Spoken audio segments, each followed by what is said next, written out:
अस्सलाम वालेकुम, मैं हूं साजिद हसन। आप मेरा यूट्यूब चैनल देख रहे हैं। पाकिस्तान इस T20 वर्ल्ड कप जो 2024 के अंदर आएगा ये जीतेगा और एक मजबूत उम्मीदवार जो है वो पाकिस्तान जो है वो T20 के अंदर सामने आएगा। ये मैं नहीं कह रहा, इंग्लिश के साबिक कप्तान कह रहे हैं। और शोएब मलिक और अहमद शहजाद जो हैं क्या T20 वर्ल्ड कप जो है वो खेलते हुए नजर आएंगे, इस बारे में ज़रा आपको कुछ खबर देनी है। लेकिन माइकल वॉन ने जो कहा है, साबिक इंग्लिश कप्तान है, उन्होंने ये वाली बात की है और सब जानते हैं, हम आप सब कुछ जानते हैं कि पाकिस्तान जो है T20 फॉर्मेट के अंदर एक बेहतरीन और मजबूत तरीन टीम है। क्या बाबर आजम और रिजवान जो है वो T20 को जारी रख सकेंगे और क्या उनका सिलेक्शन ज़ेरे गौर लाया जाएगा और क्या वो जो हैं वो T20 वर्ल्ड कप खेलते हुए नजर आएंगे? ये एक बहुत बड़ा क्वेश्चन मार्क है और इसके लिए हमको इंतजार करना पड़ेगा PSL का। ये PSL डिसाइड करेगा कि क्या सरफराज टीम के अंदर खेलेगा T20 फॉर्मेट के अंदर या फिर सरफराज का T20 फॉर्मेट का मामला जो है वो ख़त्म हो चुका है। बाबर आजम और मोहम्मद रिजवान की इस T20 के अंदर, इस PSL के अंदर जो है वो कारकर्दगी ये तय करेगी कि ये लोग जो हैं T20 वर्ल्ड कप खेल रहे हैं या नहीं। अहमद शहजाद और शोएब मलिक जो हैं क्या वो टीम के अंदर शामिल होंगे और कौन सी टीम के अंदर शामिल होंगे? शोएब मलिक तो टीम के अंदर हैं, कराची किंग्स से वो नुमाइंदगी करते हैं। क्या अहमद शहजाद T20 की किसी फ्रेंचाइज का हिस्सा बनेंगे? अगर बनेंगे तो उनको कौन सी टीम लेगी? लेकिन माइकल वॉन का जो अहम बयान है वो अभी भी आया है और इस बयान के मुताबिक पाकिस्तान को उन्होंने बेहतरीन टीम करार दिया है। और साबिक एक क्लब है, साबिक ऑस्ट्रेलियाई क्रिकेटर एडम गिलक्रिस्ट जो है वो एक क्लब चलाते हैं और उसी की वजह से वो जो है वो पॉडकास्ट करते हैं और साबिक खिलाड़ियों को और मौजूदा जो खिलाड़ी हैं उनको वो अपनी पॉडकास्ट के अंदर लेते हैं। उस पॉडकास्ट के अंदर जो है माइकल वॉन ने कहा है कि T20 वर्ल्ड कप पाकिस्तान जीतेगा। माइकल वॉन ने एक पोस्टकास्ट में गुफ्तगू करते हुए कहा कि वेस्ट इंडीज़ और अमेरिका में खेला जाने वाला T20 वर्ल्ड कप 2024 पाकिस्तान जीतेगा। एक बहुत बड़ा दावा है हम लोगों के लिए। एडम गिलक्रिस्ट के साथ अपनी गुफ्तगू में माइकल वॉन ने कहा कि माइकल वॉन ने इस PCB के अंदर जो हालिया तब्दीलियाँ हुई हैं और टीम डायरेक्टर मोहम्मद हफीज़ और वहाब रियाज के चीफ सेलेक्टर ओहदा मिलने पर उन्होंने सख्त तनकीद की है। और माइकल वॉन ने कहा है कि पाकिस्तान जो है वो अपने क्रिकेट बोर्ड के अंदर सही फैसले नहीं कर रहा और जिन खिलाड़ियों को वो बड़े बड़े ओहदे दिए जा रहे हैं उनकी अपनी कारकर्दगी भी कुछ इतनी ख़ास नहीं है। तो वो जो जब कोई एक स्टार ही नहीं है तो वो दूसरे स्टार को क्या देखेगा, क्या परखेगा?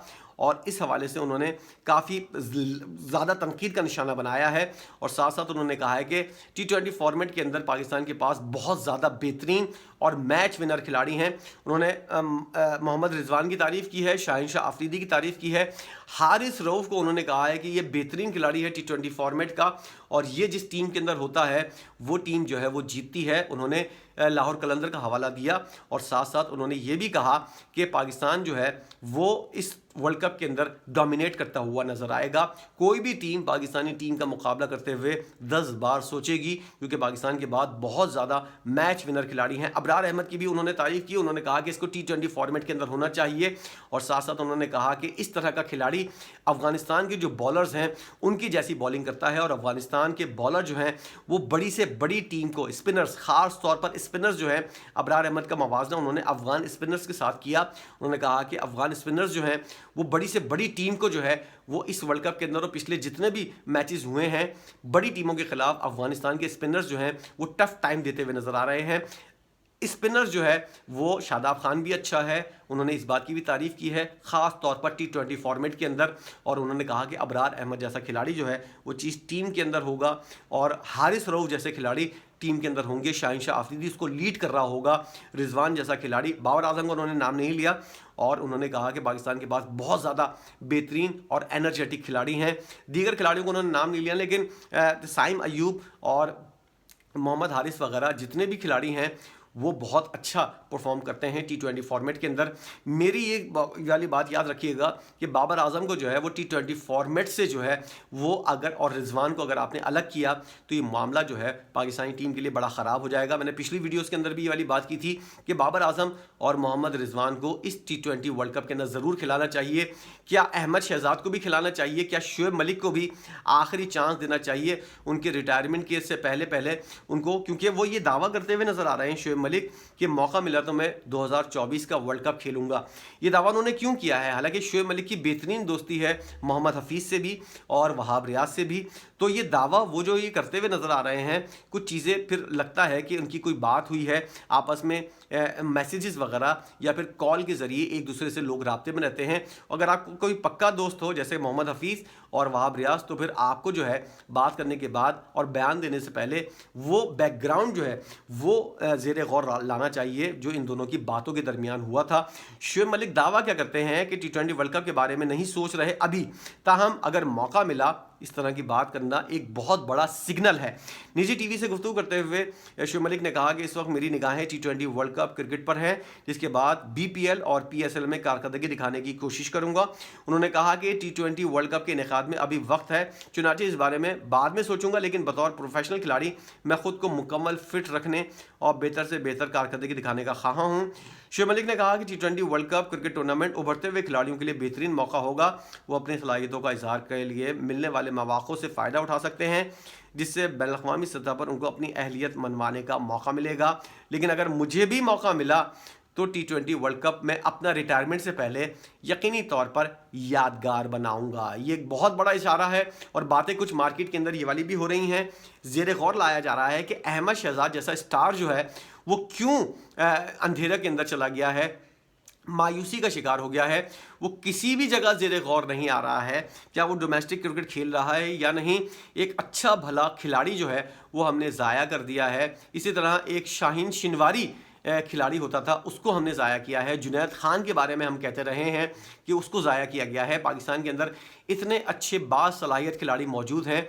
मोहम्मद अब्बास जिसको मौका मिलना चाहिए था, आपने हसन अली को जैसे खिलाड़ी को ले लिया। मोहम्मद अब्बास जितना जैसा स्विंग बॉलर और सीम बॉलर जो है वो पाकिस्तान के अंदर बहुत कम देखने में मिले हैं। ख़ास तौर पर इंग्लैंड, न्यूजीलैंड, ऑस्ट्रेलिया और साउथ अफ्रीका की पिचेस के ऊपर ये इंतहाई कारगर खिलाड़ी है।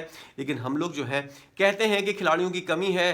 पाकिस्तान के पास 3 टीमें तो बनाने की दूर की बात है, 2 टीमें बनाने के लिए खिलाड़ी नहीं है। और दूसरी जानिब जो है शाहीन शिनवारी जो है उसको हमने ज़ाया कर दिया, जुनैद खान को हमने ज़ाया कर दिया, शर्जील खान को हमने ज़ाया कर दिया। अब साहबजादा फरहान जो है वो डोमेस्टिक क्रिकेट के अंदर लीडिंग रन स्कोरर है, लेकिन टेस्ट टीम के अंदर कौन जा रहा है? वही सिफारिशी खिलाड़ी जा रहे हैं। फिर हम बात करते हैं कि वहाब रियाज ने बगैर सिलेक्शन कमेटी के लोगों की राय लिए बगैर टीम का ऐलान कर दिया, सिर्फ मोहम्मद हफीज़ से मशवरा किया। तो फिर लोग कहते हैं कि सिफारिशी खिलाड़ी क्यों आ रहे हैं टीम के अंदर, जब आप अपनी सिलेक्शन कमेटी के ऊपर एतमाद नहीं करेंगे। 4 लोग जो हैं, मेंबर्स जो हैं, दीगर लोग जो हैं, उन लोगों से आप मशवरा नहीं करेंगे और अपनी पसंद नापसंद के खिलाड़ियों को टीम के अंदर शामिल करेंगे, तो इसी तरह मेरिट की खिलाफ वर्जियाँ होंगी और पाकिस्तान के बासलाहियत और मायानाज खिलाड़ी जो हैं वो ज़ाया होते हुए नजर आएंगे। साहबजादा फरहान इसकी एक मिसाल है। मैंने पहले भी बात की थी, फवाद आलम को हमने ज़ाया किया है। टेस्ट का बेहतरीन खिलाड़ी था। पाकिस्तान क्रिकेट बोर्ड को चाहिए इस तरह के जो खिलाड़ी हैं, टेस्ट सीरीज़ जो है, बेशक आप वनडे सीरीज़ खेल रहे हों, T20 सीरीज़ खेल रहे हों, लेकिन आप किसी और मुल्क से टेस्ट सीरीज़ भी जारी रखें। फवाद आलम जैसे खिलाड़ी, साहबजादा फरहान जैसे खिलाड़ी, जुनैद खान जैसे खिलाड़ी और मोहम्मद अब्बास जैसे खिलाड़ी और राहत अली जैसे खिलाड़ी, इमरान खान जूनियर जैसे खिलाड़ी, मैं किस किस का नाम लूँ, ये सारे खिलाड़ी बड़ी रेस के घोड़े हैं और इनको टेस्ट फॉर्मेट के अंदर अगर आप खिलाना चाहें तो खिलाएं। आप ज़रूरी है कि T20 और वनडे के ऊपर ज़्यादा तवज्जो दो, ख़ास तौर पर T20 के ऊपर।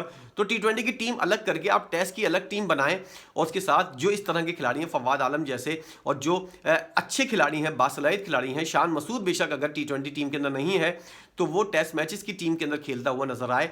आप ऐसे क्यों प्लान मुरतब नहीं करते कि एक तरफ आपकी टीम जो है वो टेस्ट मैच खेल रही हो और उसके खिलाड़ी मुख्तलिफ हों, और दूसरी टीम जो है जिसके अंदर नौजवान और बासलाहियत खिलाड़ी हों, वो जो है वो T20 सीरीज़ खेलते हुए नजर आ जाएं। किसने मना किया है आपको कि बायलैटरल सीरीज़ जो है वो टेस्ट सीरीज़ हर मुल्क खेलना चाहता है आपसे, लेकिन आप लोगों की नज़रें जो है सिर्फ T20 फॉर्मेट के ऊपर हैं और आप अपने मुल्क के बासलाहियत खिलाड़ियों को ज़ाया कर रहे हो। अहमद शहजाद इसकी वाज़ेह मिसाल है। उमर अकमल जो है उसको हमने ओवरवेट होने का और फिर उसके ऊपर इतना ज़्यादा तनकीद की कि उस जैसा बासलाहियत खिलाड़ी विराट कोहली के पाएगा, और अहमद शहजाद को और उमर अकमल को विराट कोहली के दौर के अंदर एक ही साल के अंदर इन तीनों खिलाड़ियों ने डेब्यू किया था। आज विराट कोहली किधर है और हमने अपने सितारों को, स्टार्स को किस तरह ज़ाया किया है। ये एक बहुत बड़ा अलमिया है पाकिस्तान क्रिकेट का, जिसके लिए पीसीबी को सोचना चाहिए। और ये सोचेगा जब पीसीबी, जब उसके अंदर अहलियत वाले अहल लोग होंगे, ना कि सिफारशी होंगे, ना शुगर मिल वाले होंगे, ना ही अपने बच्चे के ज़रिए पीसीबी को चलाने वाले लोग होंगे, ना ही किसी सियासतदान के ज़रिए अपॉइंट किए हुए लोग होंगे। कोई क्रिकेटर होगा, कोई अच्छा एडमिनिस्ट्रेटर होगा, जैसे कारदार साहब थे, आरिफ हसन साहब थे, ज़िया साहब थे, और इस ज़िया साहब का मुझे पूरा नाम याद नहीं आ रहा। मुशर्रफ साहब के दौर के अंदर वो तौकीर ज़िया साहब, मुशर्रफ साहब के दौर के अंदर जो है वो एडमिनिस्ट्रेटर थे, पीसीबी के करता धरता थे, बेहतरीन वाले एडमिनिस्ट्रेटर थे, बेहतरीन फैसले वो करते थे। इसी तरह के लोग जो हैं अगर टीम के पीसीबी की कमान संभालेंगे, तब जाकर पीसीबी जो है इस तरह खिलाड़ियों को सही तौर पर यूज़ करेगा, टेस्ट मैचेस के ऊपर तवज्जो देगा और वनडे सीरीज और T20 फॉर्मेट को अलग अलग तरीके से देखेगा। तब जाकर हर खिलाड़ी को मौका मिलेगा, कोई खिलाड़ी पाकिस्तान का ज़ाया नहीं होगा। घर में बैठकर जो है वो अपना टाइम ज़ाया नहीं करेगा, ग्राउंड के अंदर इंटरनेशनल मयार के ऊपर पाकिस्तान को सर्व करता हुआ नजर आएगा। मुझे बड़ा अफसोस हुआ कि फवाद आलम जैसा खिलाड़ी जो है वो अब अमेरिका जाकर खेल रहा है। अहमद शहजाद का कुछ पता नहीं है कहाँ है, उमर अकमल कहाँ है, क्या कर रहा है, कुछ भी नहीं पता। ऐसे लातादाद खिलाड़ी हैं, राहत अली हुआ, शाहीन शिनवारी हुआ, मैंने बहुत से नाम आप लोगों को पहले ही गिनवा दिए हैं कि इन लोगों का क्या क्या कसूर था। सिर्फ एक कसूर था, इनके पास बड़ी पर्ची नहीं थी और वो लोग जो हैं वो ज़ाया हो गए। जो बड़ी पर्ची वाले लोग हैं, जो सिफारशी लोग हैं, वो टीम के अंदर आए और उन्होंने बेड़ा गर्क कर दिया पाकिस्तानी क्रिकेट का, पाकिस्तानी टीम का। इस बारे में ज़रूर सोचिएगा, अपनी राय भी ज़रूर बताइएगा कि आप इस बारे में अपनी क्या राय रखते हैं। बहुत से पाकिस्तानी खिलाड़ियों को हमने ज़ाया किया है, इसकी क्या वजूहत आपको लगती हैं ज़रूर बताइएगा। मुझे इस बात का इंतज़ार रहेगा, आपके पॉइंट ऑफ व्यू का इंतज़ार रहेगा। क्या मैंने जो सजेशन दी है, लोग कहते हैं कि पाकिस्तान के अंदर बात करने वाले लोग हैं, सजेशन देने वाले लोग नहीं हैं। मैंने इतनी सारी सजेशन दी हैं, क्या इनके ऊपर कभी कोई गौर करेगा या नहीं, या ये गलत सजेशन है? ज़रूर बताइएगा। ये मशवरे कैसे हैं, आप इस बारे में क्या कहते हैं, इसका मुझे इंतज़ार रहेगा। वीडियो देखने का बहुत शुक्रिया।